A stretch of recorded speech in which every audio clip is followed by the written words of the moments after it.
Welcome.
Welcome. Is that you, Jesse?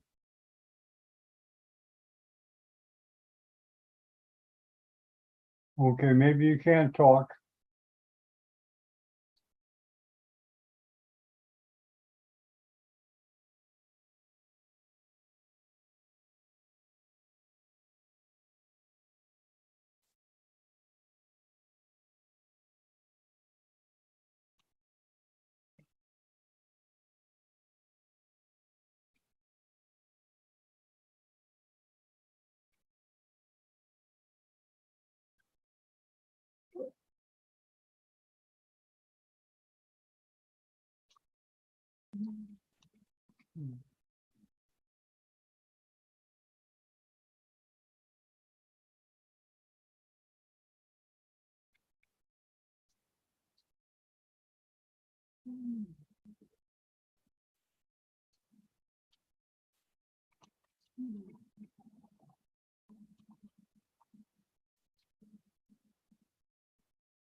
Greetings, Ahmad. How you doing?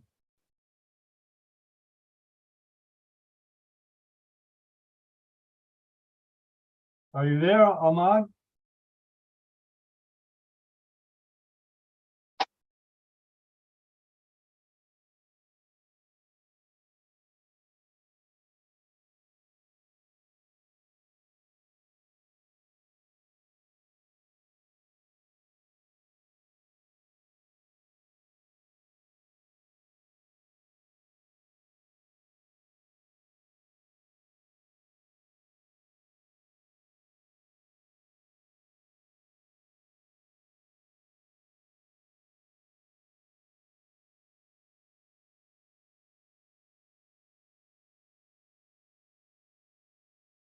Ahmad, are you there? Can you hear me? Can you hear my voice? Oh, Iris. Hello, Professor John. Oh, okay, Ahmad. How are you? Fine, thank you. Sorry, I was busy in another program.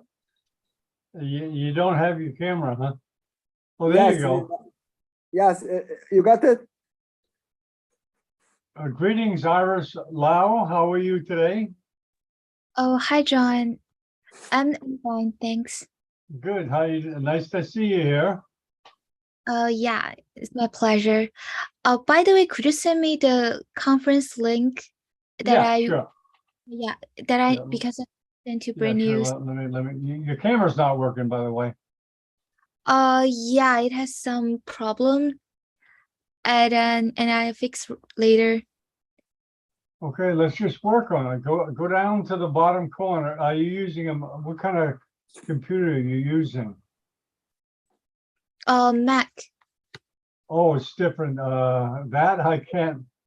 You just got to toy with the camera option. Go to the camera option. Okay, I'm gonna send the but link to you right yeah, now. yeah, but can you send me the conference link for rebroadcasting? Yeah, there Because you go. You see the link? I just sent it to you. You got it in your chat. Oh yeah. Yes. Okay, I'll send it to you. I'll send it to your WeChat too. Also, Yeah, I know thanks. you guys love WeChat for everything, right? Yeah.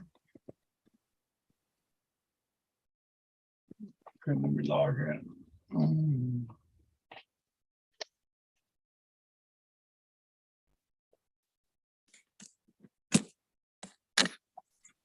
So Iris, we got to get together. I really want to learn some basics of promotion and also what you said about the video clip. Yeah. It sounds like a good idea. Yeah. And I think maybe we can reserve a time next week to talk about it. And I can ask Brain News to send some data for streaming this broadcast, and we can maybe get deep down to like the marketing in China and how to do webinar here and so on. Yeah, that would be good. We'll talk later, okay? Yeah. So yeah. We'll talk later. And meanwhile, enjoy the conference. More people will be coming as we go along. Yeah. But connexomics is not well known, and as you know, in the neurosurgical community, correct? Oh, here's Brain News. That's your buddy, right?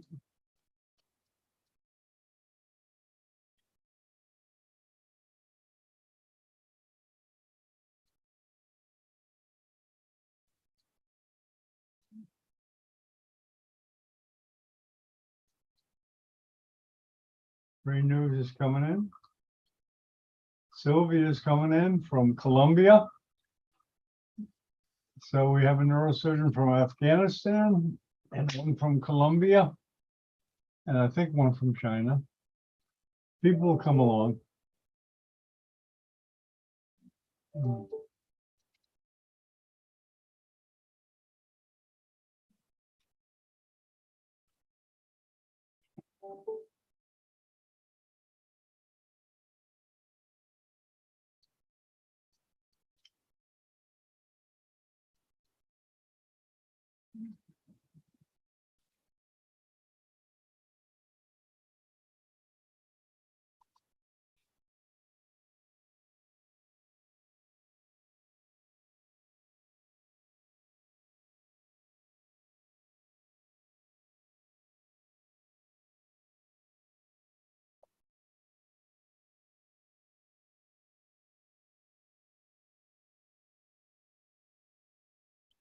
Remove the pen.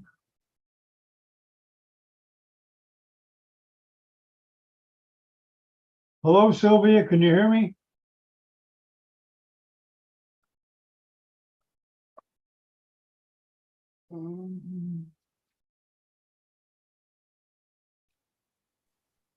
Good morning, John. How are you?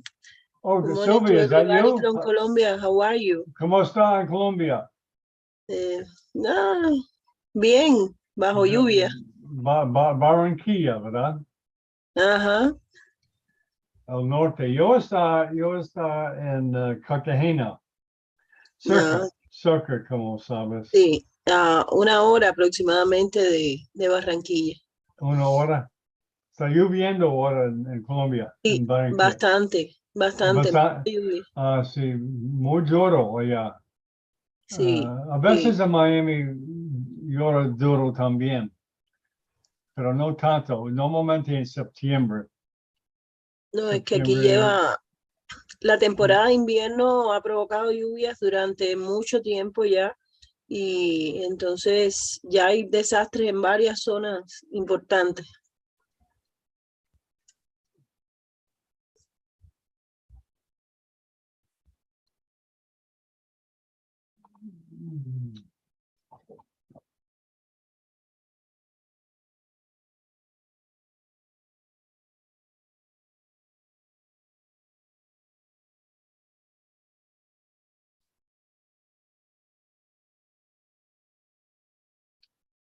Good day, Mohammed. Hi, John. Hey, how you doing? All good. What about you? Now, were you going to moderate or host this or webcast? Yes. Okay, so I'll introduce you. And Yeah. then you introduce, well, I don't know if you want to introduce Ben first. Maybe it'd be proper to introduce Ben and then he'll introduce Mike, okay? Would that Sorry? be all right? Would that be all right? You introduce Ben and then Ben introduces Mike. Is that okay? No, I will directly mention Professor Benshu as a course director. So Okay, does Ben know that? yeah. Okay. As long as he's okay with it. Yeah, we have Professor Mike here. So you're turning out to be his video man, video Maybe. front man. Do you guys have grand rounds? Does Ben have grand rounds in neurosurgery at his hospital? We do that, but it's for the cerebrovascular subspecialty, you know. Well, look, if you guys want to televise that in Chinese, I'd be glad to do it. Actually, we do that in English, but you know. Oh, that would be even better. We would love to televise that. We will see. We'll see. Think about it. Talk it over. We'd love to televise it. I'm sure a lot of people could learn.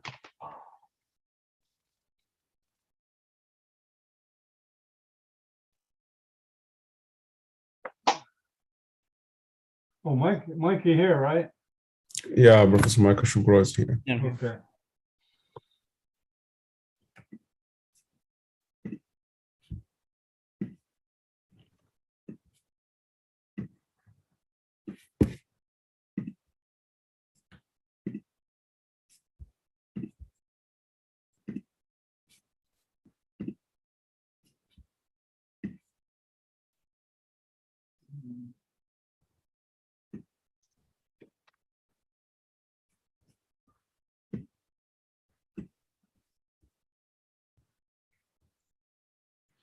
We had the SNS meeting last week.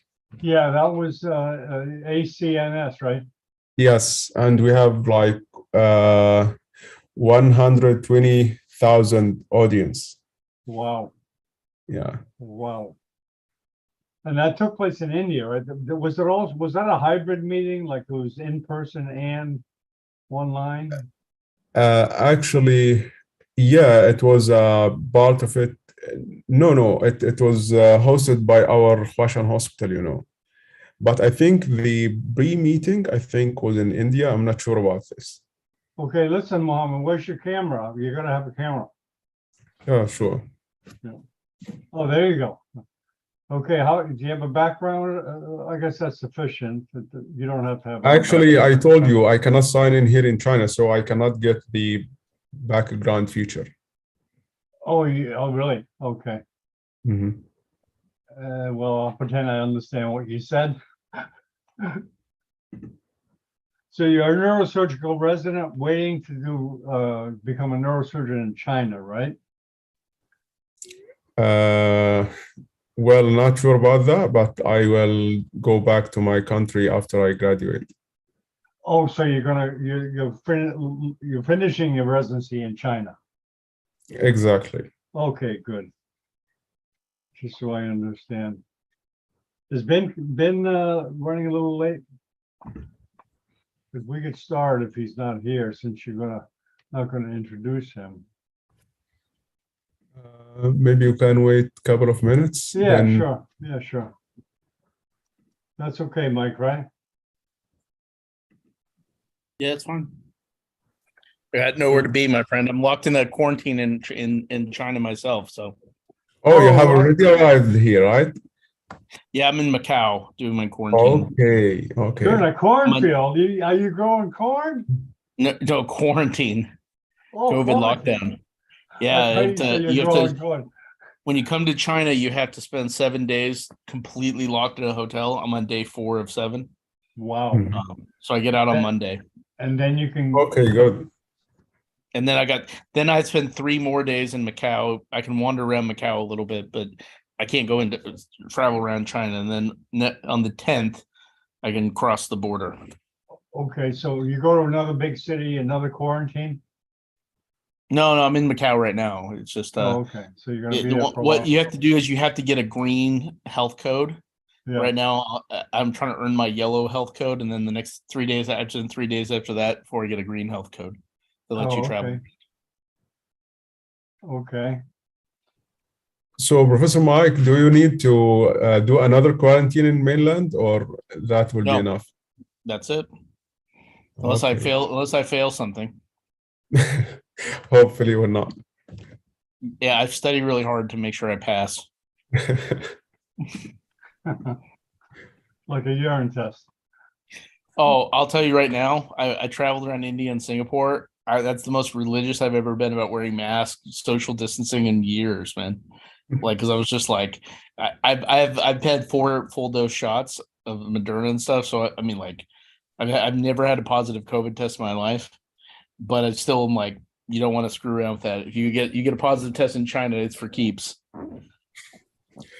Yeah, it's so serious here in mainland too. Yeah, it's you know, it isn't just like, oh well, I got COVID. It's like, yeah, no, that's bad. That's bad in China. Yeah. Is the strain is different, Mike, or is that? No, it's that here they've kept up full court press since day one, so they've never loosened anything. Right. And so the rules are, so for example, like, you know, if you get COVID, you're like, they will treat it as if it's March 2022 and 2020 and there's no treatment for it. So they're they take it very, very serious here.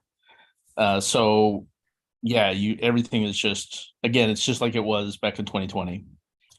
And so if you get COVID here, you're going to get locked down. Yeah, it's so serious. Yeah, they're not messing around. Actually, I finished my 10 days quarantine in Guangzhou, and later when I came here to Shanghai, I had to do another more 7 days. Well, that's because I think part of it is if you're going from a danger zone. So that time it was very mild, but when I came here, it was something related to our university requirements, so it's not for everyone. oh yeah, okay, that it's probably because you're going to go to the hospital or something. Exactly. They don't want you just going around being the vector that wipes out half the building. Yeah. Okay, I will send message to Professor Ben. I think.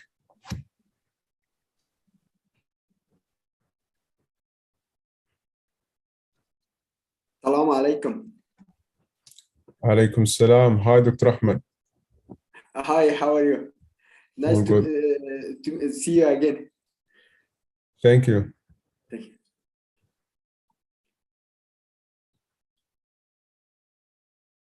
Have you got any messages from Ben Mohammed? I'm messaging. Oh, okay.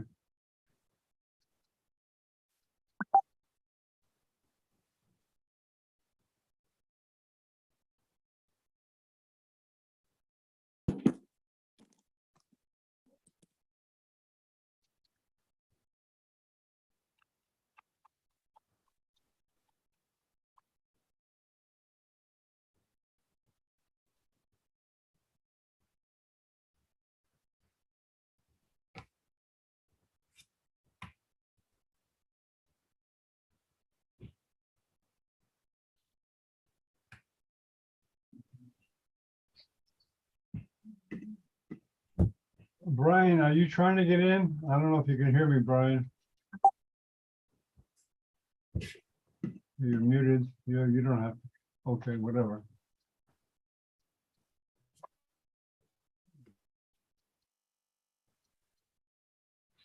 Well, I will call him. He might be in OR or something. So So he's not responding?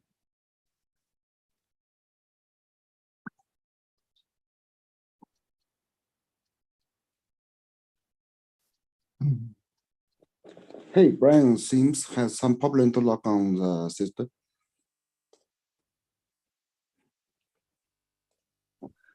I'm sorry, what was that? Seems Brian has problem to lock on the system. Seems his network connection has problem. Maybe the platform has problem. I'm not sure. Okay, I'm gonna put another link in because in China, I give 2 links usually. In the chat, I left a link. Do you see that link I sent in the chat? Mhm. That hopefully will help some problems of some people. Okay, I will send it to my Yeah, group. just try, yeah, let me know. Try it and let me know if it's okay. Okay. Mhm. yeah, Professor Ben is coming. Oh, good. Mhm.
Oh, here's Ben.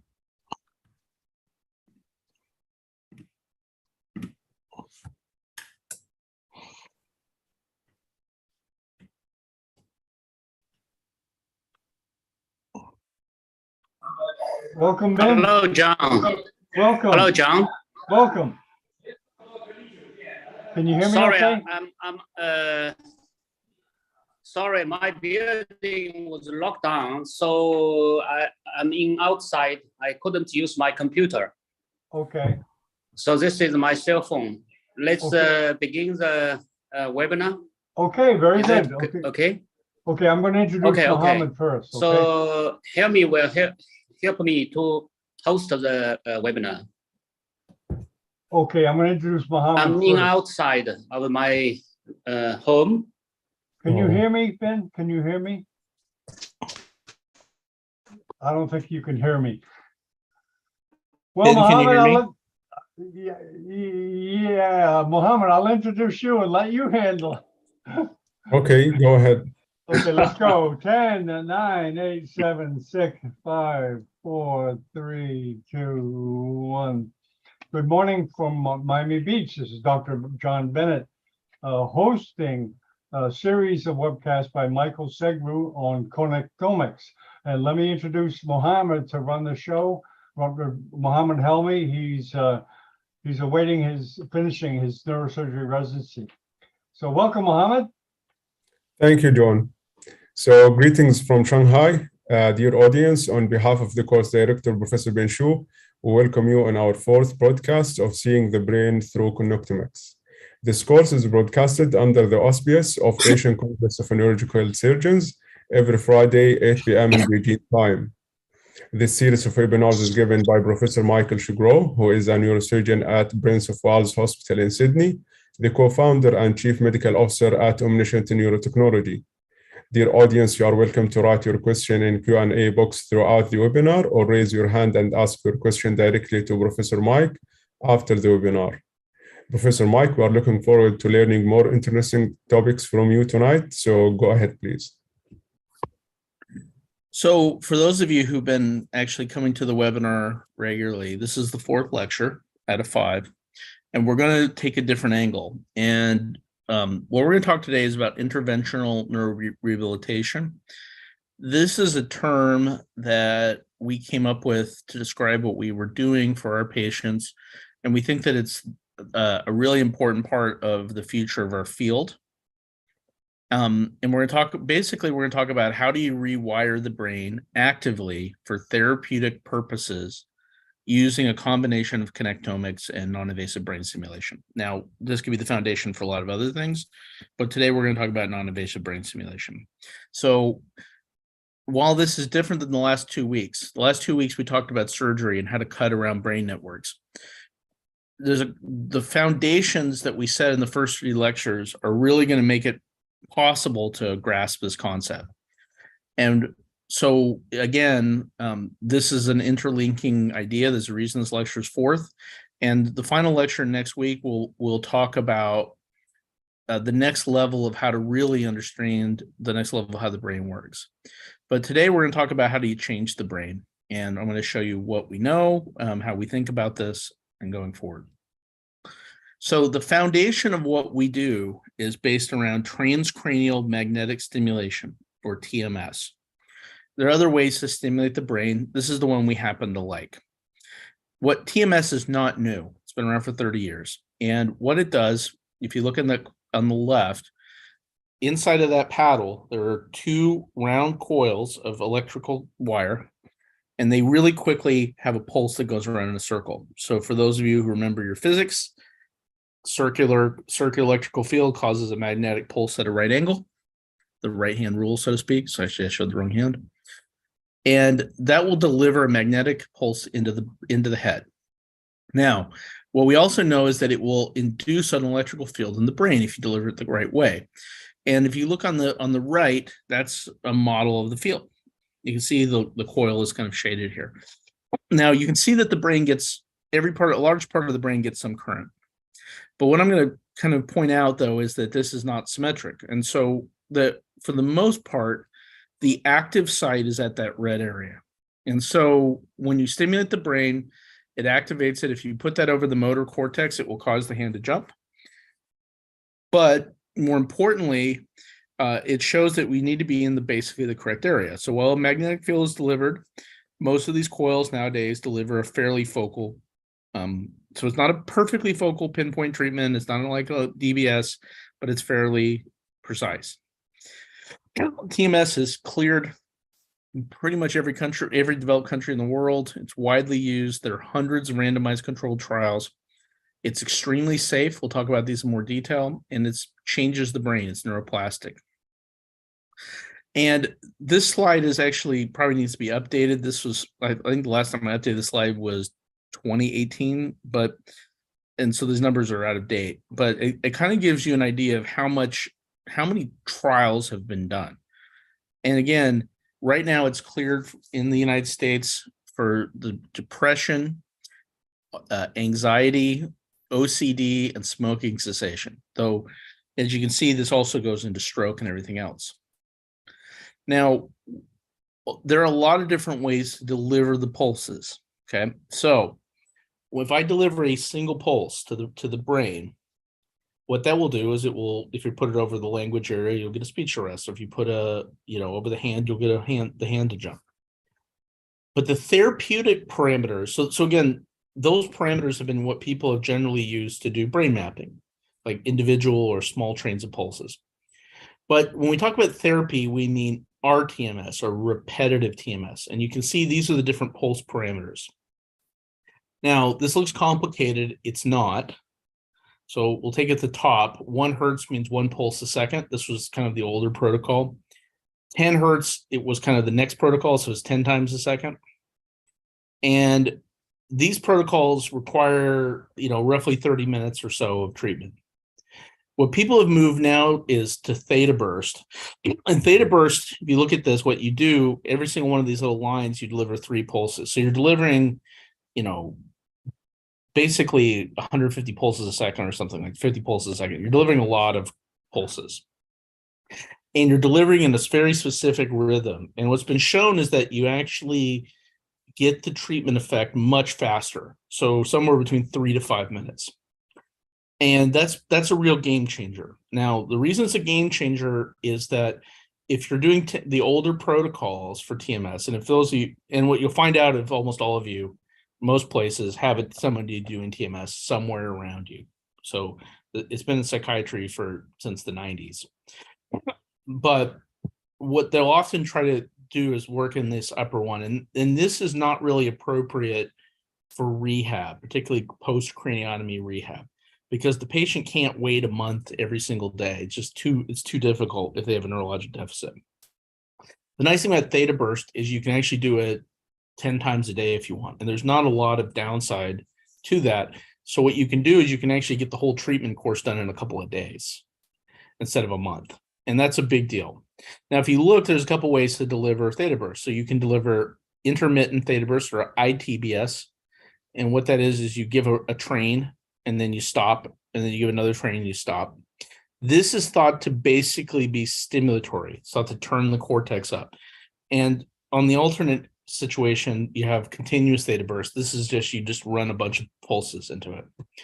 And this is thought to turn it down. Having said that, the literature shows that it isn't exactly like that, but we don't have a better model to predict what's going to happen. So this is kind of a starting point to think how to think about what the difference between these two different paradigms are. There are also different ways to do coils. This is the original coil, it's just a single wire. This penetrates deeper, but neither one of them go very deep. So for the most part, you're actually stimulating the cortex. And the reason is because CSF and tissue are very good ways for current to diffuse out. So it really is only going to get down to the cortex.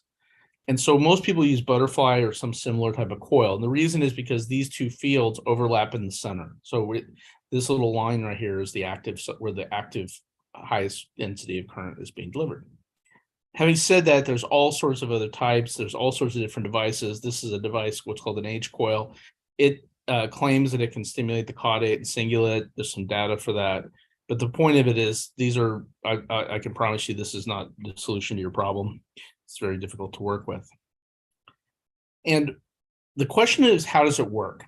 Now, the short answer is it delivers electricity to the brain, and the brain's in an active state for about 45 minutes. And it seems to make whatever you do in that period likely to induce neuroplasticity. The way that I describe it to patients is it sets the brain to super learn. Now, when you get to mechanistically, how does it work?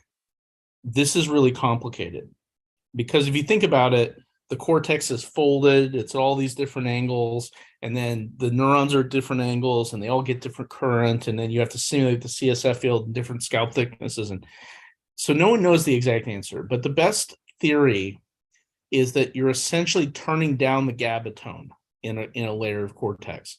And so it makes that area a lot more excitable and a lot more likely to induce neuroplasticity. That's the best way to think about it. But I think from a pragmatic standpoint, what you think about is that you stimulate the part of the brain, you put it into an active state, and then you do rehab. You have 45 minutes where it's in that active state. And if you do rehab in that time, you really get a dramatic improvement in how effective rehab is. That's the one thing that we've seen. The risk of this is the safest neurological treatment that I know of. Okay. The seizure rate it's actually even less than this. It's about 8 in 120,000. So it's very low. Occasionally, if you're over the temporalis muscle, you'll get twitching. So you should put a bite block in, it's a little unpleasant. But most of the time, you can change your currents or do something to get the patient through it, or you can move to another target. So the real thing that, for the most part, these risks are pretty low. Most people, the only real side effect is they might be fatigued or they might not like their jaw twitching. But the key thing is that there's never been a trial that I'm aware of where the placebo group was superior or even that close, to be truthful. So we don't really see people get worse. If we do, it's very, very subtle and temporary. So the way to think about it is you should just try it. And this is my opinion, because compared to the risk of not, getting a good neurological outcome, this is much less than that. Now, another thing about it is this. So as a neurosurgeon, we look at this different than the psychiatrists do. So the psychiatrists traditionally, what they've done, and how do you figure out how high to turn the current? Well, what you do is you find the motor response. So you go around the head, you find the motor cortex, and what you see is the thumb twitch. Okay, and then you figure out how high does that current need to be. And then what you've done is you've set the current specific for that patient on that day. A lot of things affect that number, how thick the scalp is, how much sleep did they get last night, caffeine, what time of the month it is for women on their cycle, et cetera. But once you've set that, then the dose is given as a multiple of motor threshold. So you say 80% of motor threshold, that's pretty typical for theta burst. There's some that do 120%. There's different ways to do it, but you set the current to a multiple of motor threshold. So what they do after they get the motor threshold is they get a tape measure out. They go some period space, usually 5 centimeters in front of it, and that's the treatment for depression. There's a couple of things that we know different, right? So we know that, measuring things on the scalp is incredibly inaccurate. We know that. And that little pieces of the brain do different things. So if you look here, these two regions in actual space. So this is on the left, in the upper left, this is a paper where experts did pick the target using something other than image guidance. And you can see that the intended target was that red, but of course people hit all over the place. And this difference is, not enormous, but still you can actually look at what the people in the left were hitting versus the people on the right. And if you move a slight bit of cortex, it actually changes a lot, right? So this thing on the left is the structural and functional connectivity of area 46, Robin area 46. And you can see that it's part of the salience network. I'll just trust me, that's what it looks like. And then I move back to 8C, and you can see this is frontal polar. This is the posterior frontal, supramarginal, and temporal. That's the central executive network and has a different structural. So if you move a relatively small part of cortex, you are in a different network. So precision matters. And even though this thing is delivering a field, as I pointed out from the field, it needs to basically be in the right spot. So you don't need to be millimetric, but you really need to be in the right place. And furthermore, if you've just done a brain surgery and there's air and shift and a hole in the brain, the kind of people we treat, image guidance is mandatory, right? And so we've always used image guidance. And so then the question is, what are we trying to do? Okay. Anybody can aim a coil at the brain and start to, just hope for the best, right? And believe it or not, that works sometimes. When we first started doing it, that was kind of what we were doing. But we started thinking a lot because again, we've treated now hundreds of people, we started thinking, what are we really trying to accomplish? And so the way to think about it is one of three things. One is that you have an area of the brain that's kind of half awake and you wake it back up. Second is you have an area that's out of sync and you put it back into sync. And the third is what you're looking at on this diagram, that you're missing part of the brain and you're trying to get other networks to pick up the slack and do what you're there to do. Now, we know that not every part of the brain can do this, right? So if you cut the corticospinal tract, you can't fix that with TMS, right? It's gone because it's the only thing connecting to the spinal cord. If you destroy the default mode network, you have nothing to stimulate. But a lot of times that isn't what happens. If you're following the things that we talked about in the previous lectures, saving networks gives you, if you really think through this and try to save what you can, and you think ahead of time when you can't save it, then what you know is you want to keep architecture that you can stimulate. So if someone has a default mode network problem, which that problem, if it isn't immediately obvious what that is abulia, right? That's what these people look like. Stimulating the DMN in our experience, so far I've only done it 3 times, but 100% of the time the patients have made dramatic recoveries. And it's because you have to save some of the network. So thinking about therapeutic rehab before the operation is critical to getting a good result. Here's what this basically looks like, right? So you can see this is a patient with a fairly significant disability. You can see this is a fellow from actually a long time ago. This is an old video. You can see there's a coil. There's the machine. This is image guidance. You can see that what we've done is we've exported a target, the part of the brain we want to treat. And what we're doing is this is an image guided coil, and we're just making sure that that coil is centered on the right part of the correct part of the brain. So if you hear that click, every time it's firing, that's many, many pulses. They're happening so fast that one click is actually, several pulses. And you can see that's an intermittent theta burst. That's what it sounds like. Now, so that's what it looks like. So interventional neurorehabilitation is a concept. It's a concept where we think about the structural connections, which we've talked about a lot. And we're going to talk a lot more about the functional connections, about networks, how are networks supposed to look. And when you think about the wires and what types of signals are going through those wires, what comes out of that is function. So in order to have normal function, you need some wire firing a reasonable way that does that function, right? So when we think about people who don't have the function, who have a deficit, we need to look at the structural connections and the functional connections. We're going to talk about that. Now, what do I mean by this? It's really important to think through this carefully, right? So when you start out, you have a set of wires, right? And there are signals bouncing around the wires.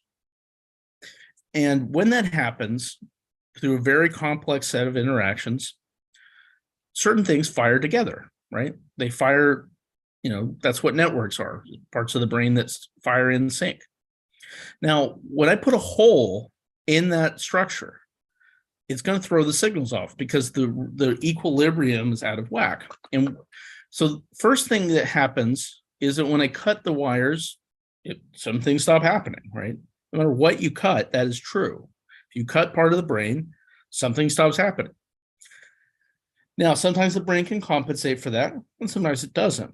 Now, if what you cut is the corticospinal tract or the left arcuate fasciculus or whatever, then that may be enough to cause the function to stop happening. We know that if you cut the optic radiations, no information comes from that part of the eye. So that's fairly simple. But when we start talking about cognitive systems, they're not quite that simple. They're a little bit more complicated. But what happens is that in many patients, the damage isn't the cause of the problem. It's actually the brain getting out of sync. The balance is off, and things begin firing with things in ways that they're not supposed to happen. So remember, going back to the concept of networks, which we talked about many times, parts of the brain have things that they're supposed to fire with. And when they don't, this is the cause of disease. And this is actually the cause of pretty much all mental illnesses. This is how they they cause symptoms. So let's go to a little bit more description of this, right? So what do I mean by quantifying functional connectivity? So this is a new video you guys haven't seen. And so what you can see is that parts of the brain, as you go through your daily life, fire together. And some things fire together very often, and some things don't ever fire together. So for example, the central executive network regions and the DMN regions shouldn't be firing together very often. They're opposite networks. So I can look and say, how frequently did those guys fire together? And I can put a number on it. That's just a correlation. It goes from 1 to -1. And while there's some things, differences between people and different days, there's a lot of areas that are very consistent. The motor system's supposed to talk to itself. And we know that in some people, it doesn't talk enough or talks too little. We can flag that. So we study that for every possible combination, we get a functional connectome. Okay, so you can see here, all these little names are different regions from the HCP atlas.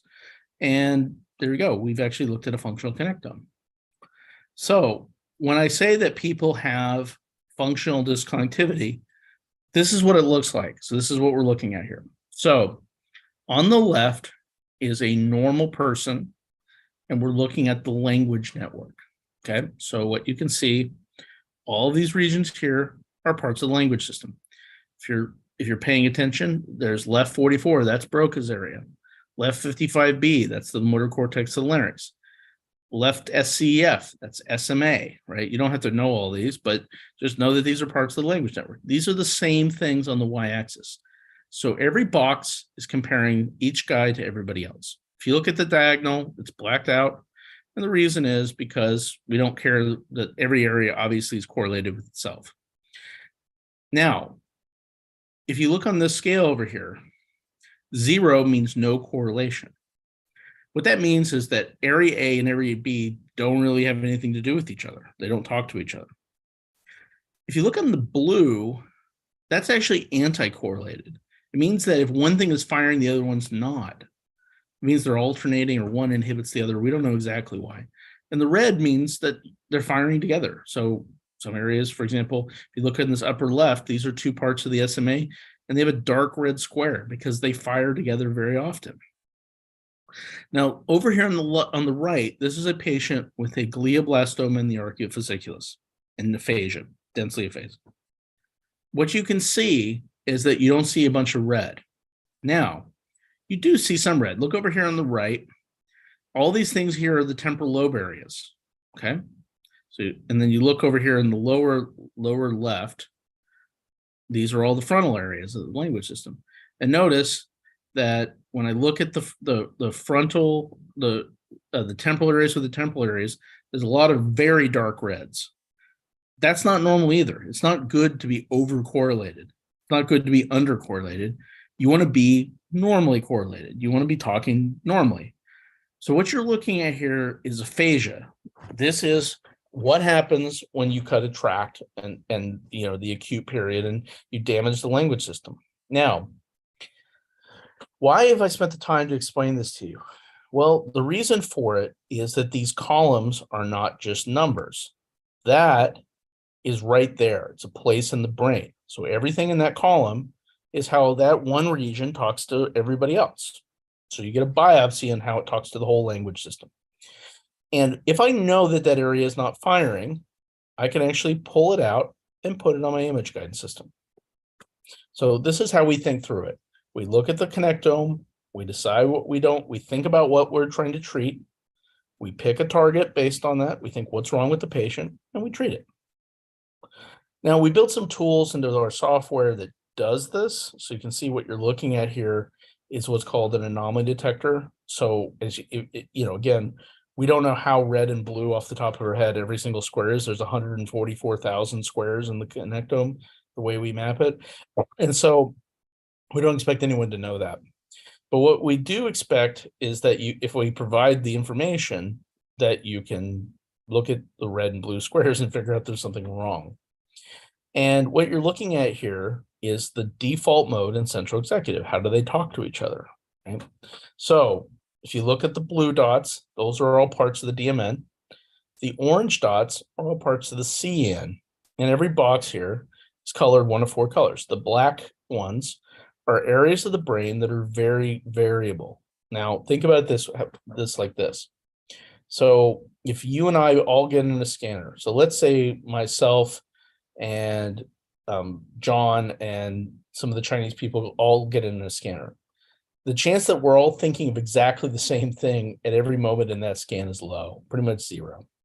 Even if you personally get in the scanner twice, there's some things you're just going to do differently, right? We don't expect that you're going to get identical results. What's interesting, though, is that about 70% of the regions are consistent. And so they're the same pretty much no matter what. So no matter what you're thinking, the default mode network is firing together, right? And so what you see is that the areas that are very inconsistent are blacked out on this because we don't want to treat areas of the brain that just are noisy. The white areas are areas that are consistent, that the patient is normal, and then the red and blues are the outliers. So red is too much and blue is too little. What we're looking at is for a column because we can only treat one part of the brain. And so you can see if we see a column with lots and lots of squares, we know statistically that it's very likely that that's not normal. Okay, so going through the interventional neurorehab paradigm. Again, structural damage throws off the balance, and we see functional disconnectivity, red and blue areas, parcels that are talking too much and too little to parts of the network. Now, how do we know that targeting this is a good idea, particularly after a craniotomy? So this is a paper that we published this year in Scientific Reports of our first run. We've actually recently published a second paper. We have a growing experience with this, but this was our first round. And so it just took a while for us to write this up and get it through all the gauntlet. But what you can see is that on the upper right, these are aphasia scores on people who had aphasia, and all of them improved. There's one at the very top who had pretty dense problems and got 1 point better, but everyone else, this is pretty serious. And on the right, these are all people with upper and lower motor weaknesses. They all improved. And if you look in these are not trivial. So again, the best one we had on there was a 3 out of 5. That means anti-gravity, but no resistance. And there's a 1 out of 5 there. All of these people were 4+ or better by the end of the treatment, and most of them were normal. Remember, this is a week-long treatment. So while we don't know for sure, based on this data, would these patients have got better on their own, this is really fast. So even if the patients would have recovered on their own, you're getting these patients into rehab, you're reducing the risk of DVTs, you're getting them into radiochemo quicker. It's better to have more function in gliomas. Having an SMA syndrome for 6 months when you have a glioblastoma is not a good way to have a good outcome for these patients. But if you doubted that, then Sandra Krieg in Munich did a randomized controlled trial on this. This was published last year. You can see that what you're looking at is the Fugel-Meyer score, and these are people with injury to part of the CST, like meaning they had diffusion injury, and they randomized them to sham, that's in red, and TMS, that's in blue. Now, a better score in Fugel-Meyer, if you don't are unfamiliar with it, is better outcome. And you can see that these curves not only are better in the TMS group, they diverge. It's actually almost 3 times as good, and the number needed to treat was 2. So this is an extremely effective treatment, and I'll show you a case that we have. We don't need to keep studying this forever. It's pretty obvious that it works and that we should be doing this. And again, if you asked me 3 years ago, I wouldn't have said this strongly, but there's not a lot of reason not to do this. And there's now class 1 evidence that at least for motor weakness, that this improves outcome. So how do we think through it? We look at the structural and functional connectome, and we try to correct this. So let me go through 2 cases, and I'm going to show you how we think through it with our software. So this is the first one. So this is an 18-year-old who was 2 years out from a large dominant hemisphere MCA stroke. So first thing we're going to do is we're going to look at the structural connectome. And what you'll notice, this is the language system. And if you were paying attention, this stroke is not, this is not a joke. This is a very big stroke. It's also chronic. So this is 18 months out. We don't think that she's going to improve function, and her language function was pretty poor. The big question is, with the arcuate fasciculus missing, what do we have left to work with? Does stimulating Broca's area, is that going to fix this when the Broca's area is barely there? So what we did, and I'll show you, is we try to say, well, how is she talking in the first place? She should be completely aphasic. So what we did is we looked at the other motor system. We said she's missing almost her entire SMA on the left side. That's in the stroke. And if you look, there's a little fiber there that makes it to the other side. So we started off with the hypothesis that the circuit that she still had left was the right side was her path to function. Next thing we wanted to do was we wanted to look at her functional connectome. Now here, this is a form of the software that basically shows the connectivity on the brain. So it's still a matrix, but there's a matrix there you can view as well. And what we're looking at is, this is a seed in Broca's area. And we want to know who doesn't talk to it. And if you look, the SMA is not really communicating with Broca's area. So that otherwise they would be reddish, but it's white. So we put that seed in Broca's area, and you just don't see anything, right? Because neither side is talking very much. So there we go. That's our target. That's what we decided to do. We looked at the structural connectome, the functional connectome. Now, could you come up with other strategies? Yeah, you could try the temporal lobe. That's still connected. You see, there's the matrix. We can look at how it looks. And the bottom line is, there's lots of different strategies. We picked that strategy. So again, seed in yellow, that's in Broca's area. You see that this should be red. This is a network. It shouldn't be white, and it definitely shouldn't be blue on the left side. This is a right-handed person at baseline. And so you look, the SMA is not talking to it. But the difference is, unlike some of those other areas, there's still a direct connection. It's the only direct connection left. Okay, so that's our target. Okay, that's what we treated. And you can look, we're looking at it from the back. So how did this patient do? Well, within 4 months, when she came back, first thing is that it looked like the fiber bundle was thicker. Now, that could be artifact, imaging. We don't know whether that's true or not. But the nice thing about it is this lined up really nicely with an outcome. The outcome was this patient attends college now, and that was definitely not what she was doing before she met us. So there was no downside to doing this. This is a chronic, serious case, and we wouldn't have thought that someone 18 months out from a stroke would show any improvement. So what this really opens up the possibility that we have been substantially under-treating patients and doing some of them to bad outcomes when we could have done something more. Okay, so here's another case. So this is a post-surgical case. So I'm going to take you through the pre-op first, because this is a little bit complex. And so you can look, this is the motor system, and there's the glioma. So it's a cingulate gyrus tumor. And you can see that it's flying very close to the tree line. It's very close to the corticospinal tract. It's fairly sizable. Now, the interesting thing is, if you stare at this, at first you might think that that's in the motor cortex or underneath it, but it turns out that it's actually pushed forward. And the nice thing about the connectome is you can actually sit down and go through it with the software and figure out specifically, is this the sensory cortex or is it the motor cortex, and how are things pushed? So no more mysteries. Now, again, to walk everyone through it, CST is close, but it's not in it. It's in the same middle cingulate. And you can trust me that the other networks, like the Salient network, are in front of it. So now, this was not my patient, but essentially the surgery was done. There was a small recurrence. He wanted to have aggressive surgery, and so he did. Now, this is the patient right the day after surgery. So you can see non-weight bearing, 100% assist. He's basically got a pelagic leg. Now, if you zoom ahead, this is post-op day 6. So this is a physical therapist. She's telling him, just imagine pushing through your leg. This is after 1 TMS treatment. So we treated him once, and that's what he's able to do after one round. And this is on day 3. So as you can see already right now, he sped up his recovery. Remember, he was 100% plegic when he walked in the door on Monday morning. And this is day 5. So now he's got dorsiflexion. Now, maybe he would have recovered on its own, but that hasn't been my experience for people who are densely plegic, even if they ultimately recover.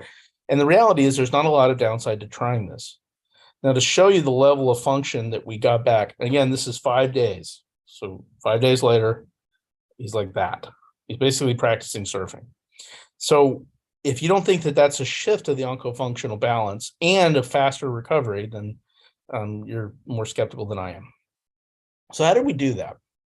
So this is post-surgical. So the first question we have is, did we cut the corticospinal tract? Now, we meaning I didn't do the surgery, but I treated the patient afterwards. And the question is, did we cut the CST? Because if we cut the CST, then TMS is unlikely to fix that. So we want to know, what does the structural connections look like? The answer is not bad.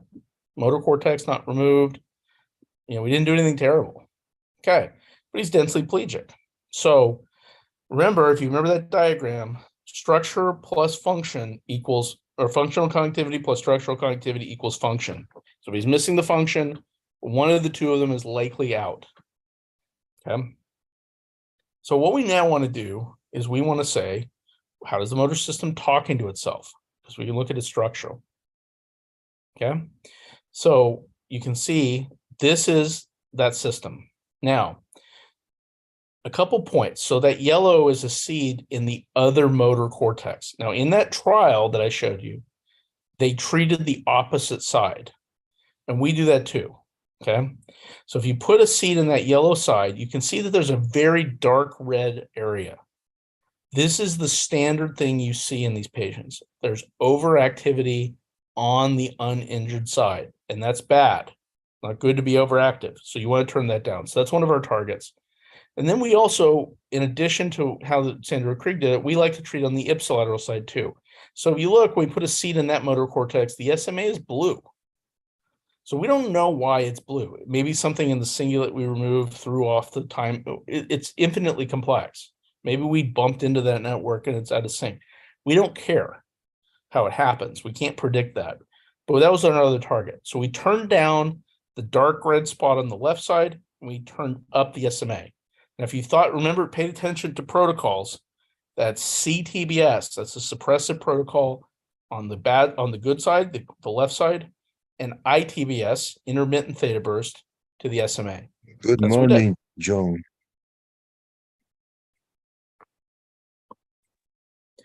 Yeah. Yes, Mohammed? So, walking everyone through it, that dark red thing, that's two connected, and that dark blue thing is not connected enough. Those are our two targets. So what I hope I got everyone across, we could spend hours going through all the types of cases. We could talk about how do you treat mental illness. There's a whole different set of, and we'll dive in a little bit into how emotions and cognition probably happen in the human brain. That's our next time. But I think what I hope I've convinced everyone is that we need to take things like TMS seriously, and that the tools have made real quantum leaps over the last few years to allow us to look at a very complicated case that we would not have known what to do, and to make a plan that actually works.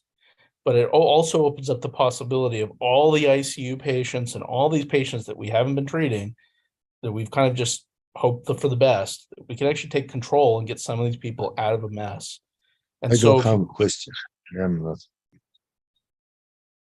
so Okay, thank anyway, you, Professor Mike. Actually, it was very interesting and so complicated for me too. So I have a question about, you say in the language mapping, there was some places where they fire together. So was that due to pathological disturbance or chemical disturbance, usually? So the way to think about it is the networks always fire together, right? Yes. It's what think about it in the sense, think about this, right? So let me give you an analogy. Think about the stock market, okay? It doesn't seem like it would have anything to do with the brain, but actually has a lot to do with the brain. They're very similar. So think about, you have this investor over here who thinks these things, and then he talks to this guy, but he doesn't talk to this guy. And this guy hears that these guys are going to do this, and he changes his bid, and all this stuff happens. Okay. Now, if all of a sudden one of these big players decides that they're going to sell all their Amazon stock, there's going to be a chain reaction. And what comes out of that is the price of stocks. So it's hard to predict all of it. It's really complex because there's lots and lots of players, and they all interact with each other. But what we know is that if you all of a sudden cut out a bunch of them, they're going to hit a new equilibrium, and certain things are not going to inhibit each other anymore, or going to inhibit each other. So, for example, there's some parts of the brain that shut other parts of the brain off. We know that. Well, if I remove that the part of the brain is going to become overactive. So, for example, if you think about the motor cortex, if I injure the right side, the left side becomes overactive because now you don't have the balance. And that turns out, the theory is that's not good, because the good side prevents the bad side from healing. Mhm. So you shut it off so that the other side can pick up and start functioning correctly. So the thing is that the way to think about it is that the brain is always active. Even if you're not using the motor system, it's firing with other parts of the motor area. Think about it like a car keeping itself warm. The engine's running. Mhm. And if I damage part of that system, the timing's off, and it's going to start. And what a resting state fMRI does is you just lay in the scanner and I listen to the machine. That's all you're doing. But in that case, what we looked at is we said, this system's out of sync. It's not talking correctly, even though it's still there. And we've all had these patients, right? So if you've actually thought about it, everyone who's done a lot of complex brain surgeries had someone wake up weak that you didn't know why. And then there's no stroke, you didn't get in. So we just kind of chalk it up to swelling or whatever. But sometimes these patients, if you follow them out, they don't really get all the way better. They still have a deficit. And what we found a lot of times is when the corticospinal tract is fine, it's actually these areas are out of sync, and that you can actually fix that really fast. So that guy who we treated, his CST was fine. We didn't give him a new corticospinal tract. We just made sure the motor system was talking correctly. And so he didn't need to be paralyzed. We just reset him. Okay, great. So the case with stroke, it was 18 months after stroke? Yes.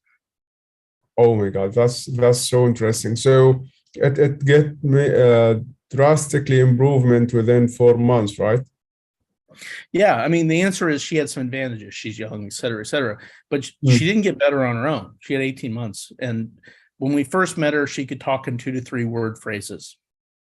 And now she's attending university, right? So there's no debate that helped, because we don't expect any improvement at that point. What it opens up is the idea that a lot of things that we were taught about prognosis are only true if you don't treat patients with these type of modalities, right? And so if you think about all the trauma and all the subarachnoid hemorrhage and things, yeah, some of those people are probably injured beyond hope, but we haven't really looked. We don't really know that. And inevitably, there probably are a few people that if you treated them would make some improvement. The nice thing about rehab too, though, is one of the challenges with brain stimulation for depression, for example, is that it works. There's no question on that. It's that it works for a while, and then maybe 6 months later, a year later, the patient has to get retreated because you're fixing a rhythm issue, and then they drift back into the bad rhythm. But when you get someone's arm moving, they continue to use it, and they actually they rehab themselves after that. So a lot of times what you're trying to do is speed up the use of that limb, and so that they can rehab faster. Okay, good. So can we conclude that the patients with structural damage, but not that much functional disconnection, can get more benefit from the TMS? So the patients, in my experience, who do the best are the structure is basically fine and the function is out. Because remember, you probably just reset them to the better rhythm, and then those patients can improve really quickly. Now, the second best patient is the tract is there, but it's kind of thinner, and you're trying to get more out of that corticospinal tract, and they don't get as dramatic of a result, but they do improve. if the corticospinal tract's gone, there's nothing you can do about that, right? I mean, now it doesn't mean you can't help that patient, but you can't fix that problem, right? You can't fix the optic radius. You know, if you cut the optic nerve, you're not going to make someone see. These are obvious facts, but you have to say. And that's why when you get into the discussion of the previous lectures that we did, you absolutely should try to preserve networks, because otherwise you can't rehab cognitive problems if they happen. So I'll give an example. And also, if you don't know you're about to go through the default mode network, then you're just going to sit here and be like, I don't know what's happening. So a while back, Charlie Teo came to me with a case, and it was a pretty young guy who had recurrent glioma. It was a low-grade tumor, but it had transformed to high-grade. It's obviously GBM at this point. It's enhancing, and it was invading the default mode network on the left side. So we talked to him, and he, young, had kids, wanted to be very aggressive. And we told him, your default mode network is full of cancer. So more or less, you're going to eventually lose this. We could try to save it, but we're probably not going to save it in the long term. Or we can take it out and do TMS.